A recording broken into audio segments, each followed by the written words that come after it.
Kita lanjutkan pemirsa ngobrol bareng saya dengan tamu istimewa, ada Mas Budi dan Mas Toto. Mas Toto, ini setelah kambing, kemudian kopi ya, itu apa hubungannya kambing sama kopi, Mas? Kok tiba-tiba dari kambing ke kopi itu gimana ceritanya?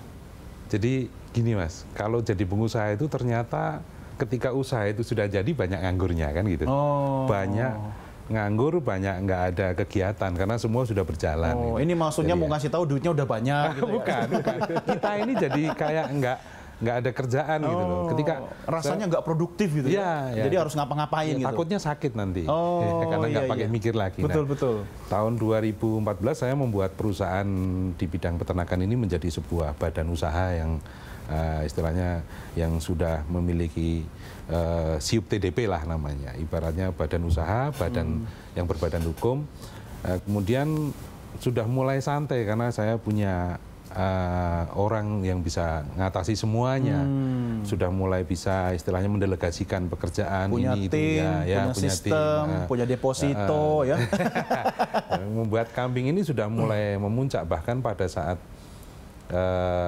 istilahnya saya membuat juga lembaga yang bergerak di bidang peternakan juga, lembaga bersama teman-teman kelompok tani, karena untuk mencukupi membuat regulasi bersama dengan kelompok tani, dengan kelompok peternak yang lain, itu semuanya sudah tercapai sampai kita bisa mengusung Piala Presiden, ibaratnya sampai kita sempat diwawancarai Pak Jokowi, makanya ini dalam rangka persiapan ke depan.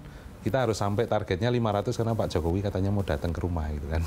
Sekarang masih 300 sekian, nunggu kandang lagi. Mudah-mudahan segera tercapai ya, Mas ya. Siap. Terus kemudian karena kita kadang-kadang kosong waktu, saya juga ingin melirik karena di daerah kita ini kan ada petani itu ya petani ya peternak. Nah, saya melihat ketika kita keluar negeri untuk disuruh belajar, diajak belajar tentang pakan, teknologi pakan itu, saya sering nongkrong, diajak nongkrong, ngopi.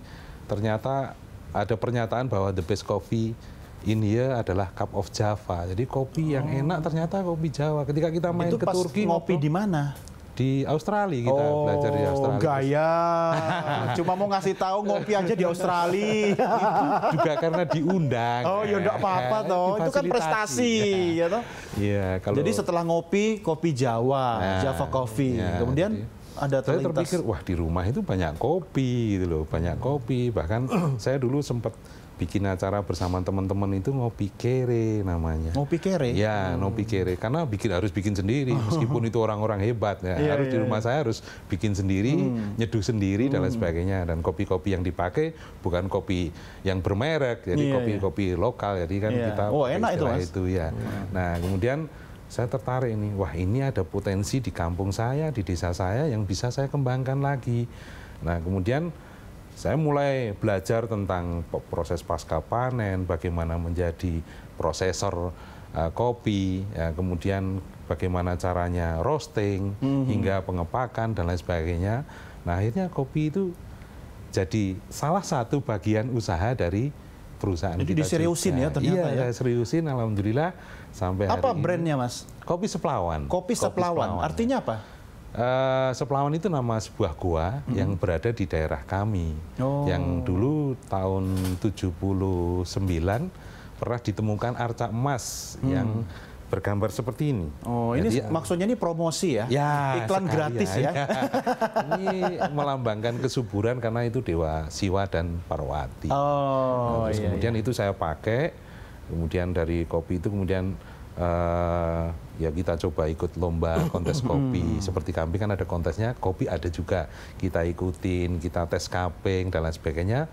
Ternyata kopi kita juga punya kualitas itu. Mantap. Mas, abis ini bayar iklan ya, Mas ya? Mas Budi, dengar-dengar katanya anak-anaknya disiapin juga usaha ya? Iyalah. Putra-putri berapa? 3. Ya. Ini disiapin apa buat mereka? Kebetulan juga pengembangan usaha saya selain minimarket, saya buka kafe. Ada resto. Kafenya apa, Mas? Kafe, resto kafe ya, ada kopinya juga. Jadi di daerah mana? Sama di Pondok Labu. Jadi, Pondok Labu. Bawah itu minimarket, atasnya saya buat kafe. Di atas kafe. Betul. Jadi kita manfaatkan semaksimal mungkin lahannya itu. Setelah itu Yang ketiga, saya ada properti kecil-kecilan. Di daerah mana? Di daerah Depok. Depok ya. Kembangan. Jadi ada tanah sekitar 400-500, saya beli, saya bangun sendiri, Bikin saya desain townhouse sendiri.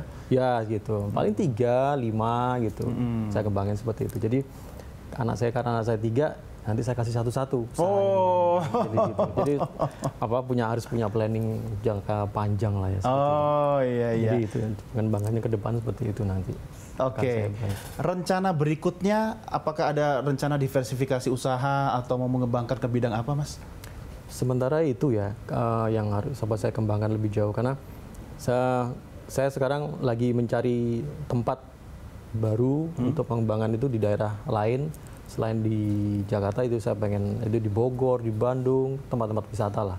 Masih di bidang yang sama? Sama bidang ya? sama. Jadi saya pengen kembangkan itu ya, minimarket sama kafe. Sekalian nanti saya mau mencari orang-orang yang bisa dipercaya di daerah-daerah situ, bagaimana pengembangannya. Termasuk mungkin juga nanti saya di Jogja atau di Purworejo, siapa tahu bisa ketemu sama kita bisa join kopi gitu kan. Kopinya sudah sama kok. Nah, saya punya kafe, kopinya dari beliau. Iya. Wah, itu sebelahnya kambing.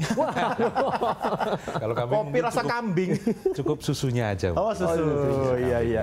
Makanya kok Anda ini lebih sehat ya, ternyata minum susu kambing ya. Iya.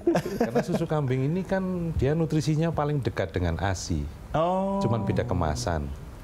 Iya, saya paham maksudnya, Mas. Mas, ini sebelum kita berpisah, menurut Anda berdua, modal, mental, dan hal-hal apa sih yang perlu dimiliki untuk menjadi seorang pengusaha, Mas Toto? Harus menjadi gila, Pak. Gila ya? Iya, karena saya dulu dianggap gila. Sudah enak, nyaman, terus kemudian harus keluar mencari rumput sendiri dan lain sebagainya. Nah, terus kemudian yang harus kita pegang adalah ketika kita mau jadi pengusaha, apapun harus kita usahakan. Nah, jadi tidak ada cerita ini kesulitan, ini sebuah masalah, tapi kita harus usahakan solusinya. Dulu punya harus tim, liar, punya staff, sekarang harus dikerjakan sendiri semuanya. Ternyata direktur utama itu apa-apa harus kerjakan sendiri dulu, Pak. Iya, awalnya. Iya, awalnya. Jadi sekarang lebih bangga dong ya? Alhamdulillah. Oke, kalau Mas Budi apa yang harus dimiliki? Ya selain modal juga itu ya, kita kemampuan, punya niat, passion, kerja keras, dan kita harus bisa terjun langsung di lapangan. Jangan malu untuk bertanya, ya. Terus kita juga merangkul teman sebanyak mungkin. Kita cari teman yang baik, teman baik, teman yang punya kedudukan yang baik. Insya Allah kita pasti akan menjadi ikut baik di situ. Jangan mencari teman yang ya nggak seperti kita pasti akan ikut-ikutan. Iya, setuju. Salah satunya itu. Terus kita juga yang pasti selain modal-modal itu jangan lupa yang di atas. Itu dia. Itu yang paling penting, berdoa itu. Betul. Kalau kita hanya usaha aja, kita nggak berdoa, sama aja bullshit. Iya. Kita berdoa aja juga, kita nggak action juga sama aja saya pikir. Iya. Harus dua itu harus berdampingan jalan. Ya, setuju. Dan jangan lupa dengerin kata istri ya. Istri sendiri loh. Bukan istri tonggone. Mas Toto dan Mas Budi sukses ya. Terima kasih. Semoga usahanya makin maju di 2019 ini. Bisa berkembang terus ya.